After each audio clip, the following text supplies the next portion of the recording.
భూగర్భ పాము ఇంకా ఎలుక పగ.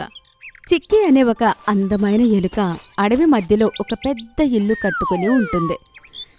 తినడానికి అది లాలా దుకాణానికి వెళ్ళి అక్కడ హాయిగా తిని తాగి మళ్ళీ తన ఇంటికి తిరిగి వెళ్ళిపోయేది. ఒకరోజు అది హాయిగా లాలా దుకాణంలో తిని తాగి ఆడుతూ అడవి వైపు వస్తూ ఉండగా ఇవాళ నేను చాలా తినేశాను. ఎంత తిన్నాను అంటే కనీసం నడవలేకపోతున్నాను. ఓ భగవంతుడా, నువ్వు నాకు కావలసిన దానికంటే చాలా ఎక్కువ ఇచ్చావు. నీకు చాలా చాలా ధన్యవాదాలు. ఎలుక హాయిగా తన ఇంటికి వెళ్తుంది. అది ఎగిరి తన ఇంట్లోకి వెళ్ళడానికి ప్రయత్నిస్తుంది. కానీ హఠాత్తుగా అది లోపలికి వెళ్ళలేకపోతుంది. ఆహ్ ఆహ్ నేను లోపలికి వెళ్ళలేకపోతున్నాను. నేనేంటి అసలు లోపలికి వెళ్ళలేకపోతున్నాను? అసలు ఏమైంది నా ఇంటికి? అసలు విషయం ఏంటి? అది గట్టిగా అరుస్తూ ఉంటుంది. ఎవరైనా ఉన్నారా? నాకు సాయం చేయండి. నేను నా ఇంటి లోపలికి వెళ్ళలేకపోతున్నాను. అసలు ఇదెలా సాధ్యం? అప్పుడే హఠాత్తుగా ఒక పెద్ద పాము దాని ఇంటి నుంచి బయటికి వస్తుంది. ఇంకా బుసలు కొడుతూ ఇలా అంటుంది. ఇవాటి నుంచి ఈ ఇల్లు నాది. నేను ఇక్కడే ఉంటాను. ఇంకా నువ్వు ఒక కొత్త ఇల్లు వెతుక్కో. ఎందుకు? నేను కొత్త ఇల్లు ఎందుకు కట్టుకోవాలి? ఇది నా ఇల్లు. లోపల ఎన్ని సామాన్లున్నాయి. ఫ్రిడ్జ్, ఇంకా సోఫా ఉంది, డైనింగ్ టేబుల్ ఉంది. ఓహో, నేను చాలా కట్టుదిట్టంగా నా ఇంటిని కట్టుకున్నాను. నువ్వేమో హాయిగా నా ఇంటిని కొట్టేయాలనుకుంటున్నావు. నేను అలా జరగనివ్వను. పాము దాన్ని చాలా భయపెడుతోంది. ఇద్దరి మధ్యలో చాలాసేపు గొడవ నడుస్తూ ఉంటుంది. ఆ పాము ముందు ఈ చిన్న ఎలుక మాటలు ఏమీ నడవవు. అది ఏమీ మాట్లాడకుండా దాని ఇంటి బయట కూర్చొని ఉంటుంది. ఇంకా ఇప్పుడు రోజు అది అక్కడే ఉంటుంది. ఇంటి లోపలికి వెళ్ళడానికి ఎలుకకి ధైర్యం సరిపోలేదు. అరే, ఇంకా కోపం ఆపి బయటికి రండి పాము గారు. బయట అడవిని చూడండి, ఎంత అందంగా కనిపిస్తుందో.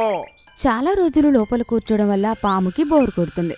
అందుకే అది బయటికి వచ్చి ఎలుకతో, అదంతా సరే కానీ ఇక్కడ తాగడానికి తినడానికి ఏమైనా దొరుకుతుందా? దొరుకుతాయి. మీరు కూడా నాతో పాటు ఒకసారి లాలాగారి కొట్టుకురండి. అక్కడ ఎన్ని రకాల భోజనాలు ఉన్నాయి. మీరు అలాంటి భోజనాలు ఎప్పుడు తిని ఉండరు కూడా. నువ్వు నన్ను అక్కడికి తీసుకుని వెళ్తావా? కానీ ఎందుకలా? చెప్పాను కదా, ఆ షాప్ నా ఇంటికి దగ్గరలోనే ఉంది. రోజంతా నేను అక్కడే ఉంటాను. నువ్వు రావాలనుకుంటే రా. నాకైతే చాలా ఆకలిగా ఉంది. నేను మాత్రం వెళ్తున్నాను. అత్యాశకు పోయి ఆ పాము ఆ చిన్న ఎలుకతో కలిసి లాలా దుకాణానికి వెళ్తుంది. ఎలుక అక్కడికి వెళ్ళి సేటుతో ఇలా అంటుంది. లాలాగారు, నా మాట వినండి. నేను చాలా రోజులుగా మీ షాప్లోని భోజనం చేస్తున్నాను. నేను మీ ఉప్పు తిన్నవాడిని. మీకు విషయం తెలియదు కదా, నా వెనకాలే నల్ల పాము ఉంది. త్వరగా ఏదైనా చెయ్యండి, లేకపోతే అనర్థం జరుగుతుంది. లాలా ఎలుక మాటలు అర్థం చేసుకుంటాడు. ఇంకా ఒక పెద్ద కర్ర తీసుకుని పాముని కొడుతూ ఉంటాడు. కాసేపటికి ఆ పాము పనంతా అయిపోతుంది. ఇంకా ఎలుక పగ తీరుతుంది. ఎలుక మళ్ళీ తన ఇంటికి తిరిగి వెళ్తుంది. ఇంకా తన చిన్న ఇంట్లో హాయిగా ఉంటుంది. కోతి ఇంకా అడవి శుభ్రత. ఒకసారి అడవి చాలా చెత్తగా అయిపోయి ఉంటుంది. అప్పుడు అడవికి రాజు సింహం అందరి జంతువులకి ఆదేశిస్తాడు. వాళ్ళ ఇంటి దగ్గర, వాళ్ళ ఇంటి చుట్టుపక్కల అంటే చెట్ల దగ్గర, నదుల దగ్గర, బావుల దగ్గర శుభ్రం చెయ్యమని. ఒకవేళ ఏదైనా జంతువు అడవిలో ఎక్కడైనా చెత్త వేయడం చూశారంటే ఆ జంతువే అడవి మొత్తాన్ని శుభ్రం చేయాలి. అన్ని జంతువులు రాజా మాట విని సరే అన్నాయి. ప్రతి ఒక్కరూ వాళ్ళ చుట్టుపక్కల శుభ్రం చేస్తూ ఉంటాయి. మెల్లిమెల్లిగా అడవి మొత్తం చాలా శుభ్రంగా, అందంగా కనబడింది. వాహ్, మీరందరూ నా మాట విని నన్ను మెప్పించారు. ఇప్పుడు ఇంకొక కొత్త నియమం జాగ్రత్తగా వినండి. మనం ఒకరికి ఒకరం నిఘా పెట్టుకోవాలి. ఒకవేళ ఏదైనా జంతువు వేరే జంతువు చెత్త వేయడం కనపడితే వాళ్ళు ఆ విషయం నాకు వచ్చి చెప్పొచ్చు. ఆ జంతువు అడవి మొత్తాన్ని కూడా శుభ్రం చేయాల్సి ఉంటుంది. అదే దానికి శిక్ష. అప్పుడే పిల్లి ఇలా అంటుంది. కానీ మహారాజా, నా దగ్గర ఒక ఉపాయం ఉంది. చెప్పు పిల్లి, ఏంటి నీ ఉపాయం?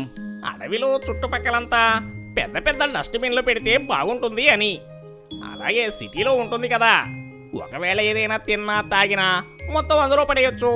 ఇంకా నెలలో ఒకసారి దాన్ని శుభ్రం చేసుకోవచ్చు. మనం అందరం కలిసి చేసుకుందాం. ఇది చాలా మంచి ఉపాయం పిల్లి. ఈ పని వాటి నుంచి మొదలుపెట్టు. పెద్ద పెద్ద డస్ట్బిన్లు తయారు చేయించి అన్ని చోట్ల పెట్టు. గుర్తుపెట్టుకోండి, ఒక జంతువుని ఇంకో జంతువు గమనిస్తూ ఉండాలి. ఎవ్వరూ చెత్త వేయకూడదు. అన్ని జంతువులు రాజా మాటలు వింటాయి. పిల్లి ఇచ్చిన ఉపాయం ప్రకారం అడవిలో అన్ని చోట్ల డస్ట్బిన్ పెడతారు, పెద్ద పెద్దవి. అక్కడే ఒక అల్లరి కోతి ఎవరి మాట వినేది కాదు. అది టకటక అరటి చెట్టు ఎక్కి అరటి పండ్లు తింటూనే ఉంటుంది. ఇంకా ఒక్కొక్క తొక్క అక్కడ ఇక్కడ పడేస్తూ ఉంటుంది. అక్కడి నుంచి వెళ్లేవారందరూ కింద పడేవారు. అన్ని జంతువులు అరటి తొక్కల మీద కాలు వేసి కింద పడ్డాయి. అందరూ ఆ కోతిని చూసేసరికి ఆ కోతి గట్టిగా నవ్వుతుంది. చూసుకొని వెళ్ళరా? మేము చూసుకుని వెళ్ళలేదా? నువ్వేంటి చెత్తంతా ఇలా పడేసావు? రాజుగారి ఆజ్ఞ ఏంటో తెలీదా? ఎలాంటి ఆదేశం? మీరందరూ అయితే శుభ్రం చేస్తున్నారు కదా, చేయండి చేయండి. అడవి మొత్తాన్ని శుభ్రం చేయండి. ఓహో, అవునా? అప్పుడే ఏనుగు ఇలా అంటుంది. చూడండి చూడండి, గొడవ పడకండి. చూడు కోతి, మా అందరికీ దెబ్బలు తగిలాయి. కిందకి దిగిరా. నువ్వు ఇక్కడ పడేసిన అరటి తొక్కలన్నీ తీసుకెళ్ళి ఆ డస్ట్బిన్లో పడేయి. నీ మీద ఎలాంటి కంప్లైంట్ మేము రాజుకి చెప్పము. లేకపోతే నువ్వు అడవి మొత్తం శుభ్రం చేయాలి. నేనలా చేయను. ఏం చేయాలంటే చేసుకోండి. ఎన్నిసార్లు చెప్పినా కూడా కోతి వినలేదు.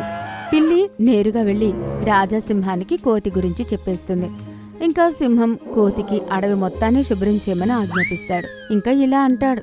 ఒకవేళ నువ్వు ఇలాంటి చేసినట్టు కనిపిస్తే నిన్ను అడవి నుంచి పంపించేయాల్సి ఉంటుంది. ఇంక పాపం ఆ కోతి అడవి మొత్తాన్ని శుభ్రం చేస్తూ ఉంటుంది. ఇంకా అందరూ దాన్ని చూసి నవ్వుతూ ఉంటారు. అందుకే మనం చెత్త ఎక్కడ పడితే అక్కడ వెయ్యకూడదు. ఒక చాలా పెద్ద అందమైన అడవిలో ఒక అందమైన పచ్చరంగు కోకిల ఉండేది.